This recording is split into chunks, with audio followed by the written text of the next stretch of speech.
Apa itu khusyuk? Setelah kita tahu kemarin bahwa khusyuk itu penting banget. Kita kalau misalnya pengen sholatnya jadi rohatun nafs, menjadi rehat bagi jiwa, maka syaratnya khusyuk. Kita kalau pengen sholat itu menjadi kunci datangnya pertolongan Allah, maka syaratnya khusyuk. Kita kalau pengen di dalam sholat itu Allah turunkan rahmat kepada kita, maka syaratnya khusyuk. Kalau kita pengen di dalam sholat itu kita didoakan oleh malaikat, maka syaratnya khusyuk. Sekarang pertanyaannya adalah apa itu khusyuk dan bagaimana cara kita meraih khusyuk? Khusyuk itu kata para ulama adalah menghadirkan hati untuk mengingat Allah di dalam sholat. Allah Subhanahu wa taala berfirman, "Wa aqimis sholata lidzikri," dan dirikanlah sholat untuk mengingat aku. Artinya salah satu di antara misi sholat itu adalah mengingat Allah.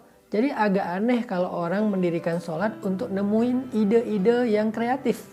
Karena tidaklah kita diperintahkan sholat untuk menemukan ide kreatif dalam urusan dunia kita. Tidaklah kita diperintahkan sholat untuk ngelamun. Tidak ada ayat dirikanlah sholat untuk ngelamun. Itu nggak ada. Dirikanlah sholat supaya dapat ide. Itu nggak ada. Dirikanlah sholat supaya lari dari omelan istri misalnya. Nggak ada juga. Dirikanlah sholat supaya bisa ria'an nas, pamer kepada manusia. Enggak. Terus untuk apa kita dirikan sholat? Misi dari sholat itu adalah aqimis sholata lidzikri. Dirikanlah sholat untuk mengingat aku, kata Allah. Allah juga berfirman, wala takum minal ghafilin. Janganlah kalian termasuk orang yang lalai. Lalai di sini ngelamun. Jangan sampai kita menjadi orang yang di dalam sholat ngelamun, mikirin komen head di akun, mikirin mantan, mikirin kerjaan, mikirin yang nggak penting. Enggak. Sholat itu tidak untuk ghafilin, untuk ngelamun. Tapi sholat itu untuk lidzikrillah, mengingat Allah Subhanahu wa taala. Makanya definisi khusyuk yang paling kayaknya jelas itu menurut saya adalah, kata ulama, khusyuk adalah menghadirkan hati untuk mengingat Allah di dalam sholat. Apa indikasi seseorang sedang khusyuk di dalam sholat? Bagaimana kita tahu kalau kita itu khusyuk? Satu, ketika kita lagi sholat, kita ingat Allah aja, nggak ingat yang lain. Allahu Akbar. Kalimat pertama aja yang kita ucapin dalam sholat itu adalah kata Allah. Berarti saya lagi menghadap Allah nih, bukan lagi menghadap mertua, menghadap pasangan, menghadap bos, menghadap investor, menghadap guru, menghadap siapapun. Allahu Akbar, saya lagi menghadap Allah. Berarti sekarang yang ada di hadapan saya itu adalah Allah Subhanahu wa taala. Jadi kalau kita pengen tahu kita khusyuk apa enggak, coba kita rasakan, kita lagi ingat Allah atau lagi ingat yang lain dalam sholat? Lagi ingat Allah atau lagi ingat kerjaan? Itu hal yang paling gampang untuk mengukur kita khusyuk apa enggak. Sehingga kalau kita bisa pastikan bahwa sepanjang sholat saya ingat Allah, kalaupun agak-agak keluar sedikit-sedikit nggak lama gitu. Nggak sampai dia pergi lama terus balik lagi pas salam, nggak. Keluar sebentar balik lagi, keluar sebentar balik lagi, karena itu manusiawi lah. Untuk bisa fokus 100% itu mungkin butuh waktu gitu ya. Tapi seenggaknya kita sadar kalau kita itu lagi ingat Allah, menghadap Allah, menghadirkan kesadaran kita bahwa kita tuh sedang di hadapan Allah dan Allah menyaksikan ibadah kita. Itu indikasi khusyuk yang paling sederhana. Yang kedua, kalau kita pengen tahu kita khusyuk apa enggak, kata para ulama adalah yang diambil dari surat An-Nisa, hatta ta'lamu ma taqulun. Kita ngerti apa yang kita ucapkan. Kita lagi baca doa iftitah, kita ngerti. Kita lagi baca Al-Fatihah, kita ngerti. Karena ada orang yang ketika dia sholat, udah sampai di ayat Al-Ikhlas, dia lupa, tadi saya baca Al-Fatihah nggak ya? Berarti dia nggak khusyuk. Karena dia nggak sadar apa yang sedang dia ucapkan. Sehingga orang yang khusyuk itu, ya'lamu ma yaqul. Dia ngerti apa yang dia ucapkan. Allahu Akbar kabira dan seterusnya, Alhamdulillah dan seterusnya, Qul huwallahu ahad dan seterusnya. Apalagi kalau dia baca ayat-ayat yang panjang, dia sadar apa yang dia sedang ucapkan, dia ngerti. Kalau bisa dia faham terjemahan dari teks, zikir, lafaz, ayat yang dia baca di dalam sholat. Dan yang ketiga, indikasi seseorang khusyuk itu adalah ketika dia sholat, dia bisa merasakan penghambaan diri dia kepada Allah.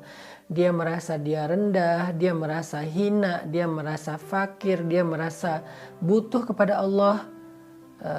Antumul fuqara'u ilallah, kalian itu fakir, kalian itu sangat butuh Allah. Wa nahnu du'afa, kita ini lemah di hadapan Allah. Apalagi kita ini hina di hadapan Allah, kita ini banyak aib di hadapan Allah. Saya lagi menghadap Allah, Tuhan saya, dan saya adalah hamba. Hamba itu tunduk merendahkan dirinya di hadapan Tuhannya, dan itulah ciri orang yang khusyuk.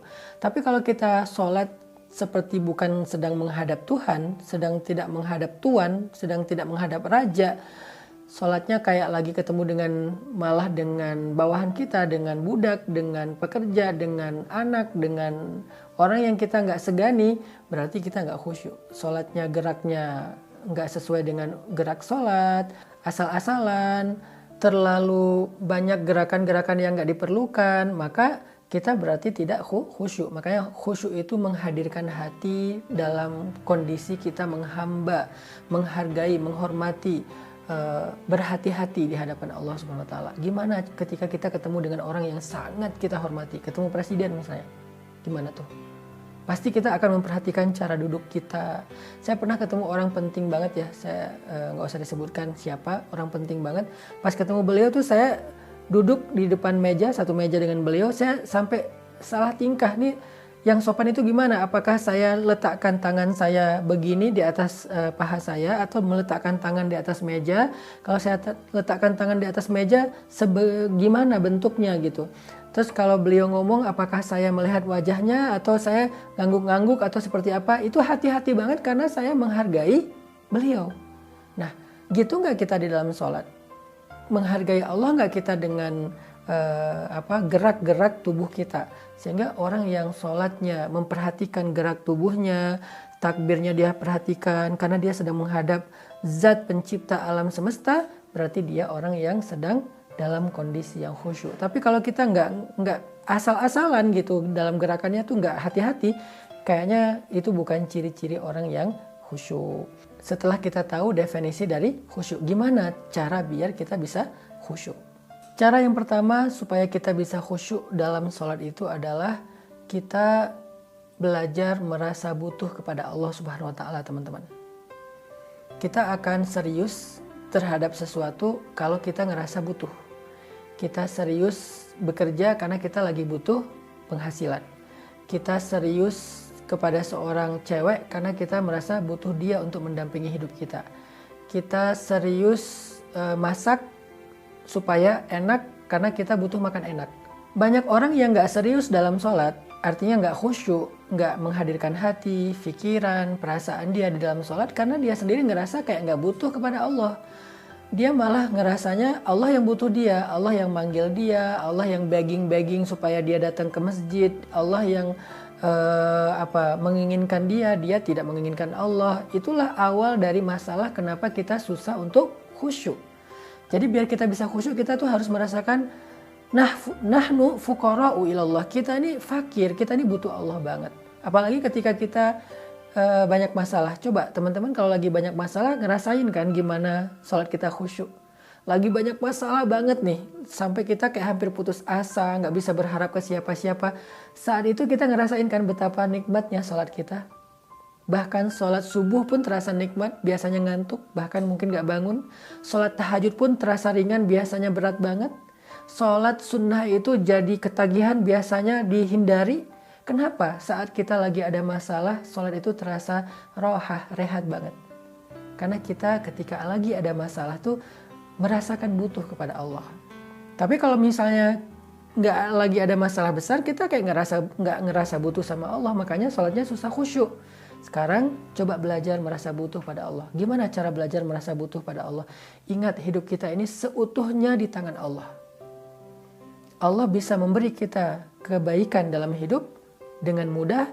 Allah juga bisa mengambil kebaikan itu dari hidup kita dengan sangat mudah.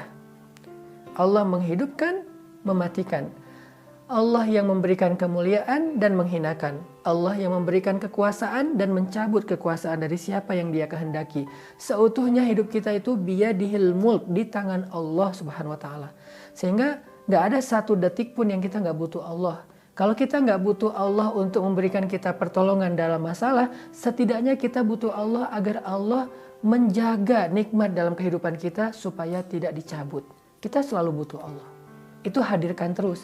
Dan rasa butuhnya kita ke Allah itu kita coba rasakan lebih daripada butuhnya kita kepada apapun. Kepada makhluk, kepada harta, kepada pekerjaan, apapun. Kita lebih butuh Allah daripada apapun. Karena semua yang ada dalam hidup kita itu tidak akan terjadi kecuali dengan izin dan kehendak Allah Subhanahu wa Ta'ala. Hadirkan rasa butuh kita kepada Allah, barulah kita mudah untuk khusyuk. Yang kedua, gimana tips supaya bisa khusyuk? Coba pelajari makna dari setiap lafaz sholat yang kita baca. Baik itu doa, zikir, ayat. Coba pelajari apa terjemahannya. Karena kalau kita nggak tahu artinya susah buat khusyuk. Kita nggak paham apa yang sedang kita baca. Kita baca misalnya kalimat Sami'allahu liman hamidah. Allah mendengar siapa yang memujinya. Kata imam. Lalu kita mengucapkan Rabbana lakal hamdu wa lakas syukru misalnya. Atau Rabbana lakal hamdu hamdan katsiran thayyiban mubarakan fi. Kita ngerti nggak maksud dari kalimat itu? Coba pelajari terjemahannya. Kita baca misalnya Inna salati wa nusuki wa mahyaya wa mamati lillah. Tahu nggak arti dari kalimat Inna salati wa nusuki dan seterusnya? Kita membaca Subhana rabbiyal a'la. Tahu nggak arti dari Subhana rabbiyal a'la? Dan banyak lagi lafaz salat yang harusnya kita ngerti terjemahannya. Baru kita bisa khusyuk. Yang terakhir teman-teman, cara biar khusyuk itu adalah hindari hal-hal yang membuat pikiran kita ke distract. Nabi itu serius banget dalam sholatnya. Sampai Nabi pernah lagi sholat, Nabi memperhatikan satu helai kain di depan beliau yang punya corak gitu ya. Sehingga setelah beliau sholat, kain itu ditutup sama Nabi karena mengganggu sholat Nabi. Bahkan Nabi pernah juga di atas mimbar lagi khutbah, tiba-tiba mencabut cincinnya dan meletakkannya. Lalu Nabi mengatakan, cincin ini telah membuat saya tidak tenang. Sekali melihat cincin, sekali melihat kalian, kata Nabi. Artinya, saking menghargai sahabat, Nabi pun mencopot cincin di tangannya supaya bisa menghargai sahabat yang sedang Nabi nasihati. Apalagi dalam sholat. Nabi itu nggak mau ke distract dengan apapun. Makanya sholat yang paling baik itu tengah malam karena inna nasyi'atal lail hiya asyaddu wat'an wa aqwamu qila. Sholat di tengah malam itu lebih tenang, lebih bisa fokus. Hindari hal-hal yang membuat ke distract pikiran dan perasaan kita. Sebelum sholat, bereskan dulu urusan kita supaya sholat kita nggak terganggu dengan urusan itu. Makanya ada hadis qaddimul asya alal isya, dahulukan makan malam dari sholat isya. Artinya kalau kita lagi lapar banget habis pulang dari perjalanan jauh, maka makan dulu sebelum sholat. Kenapa? Biar kita sholatnya nggak ke distract dengan rasa lapar. Itu diantara sekian banyak tips ya untuk bisa dapetin sholat khusyuk. Yang intinya kata Nabi, ada orang sholat dia hanya mendapatkan 1/6 dari sholatnya. Ada yang sholat hanya mendapatkan 1/3 dari sholatnya. Ada yang sholat mendapatkan 1/2 dari sholatnya. Artinya sholat seseorang itu tergantung kualitas khusyuknya. Dan hanya dengan khusyuk kita akan merasakan rohatun nafsi fis sholah.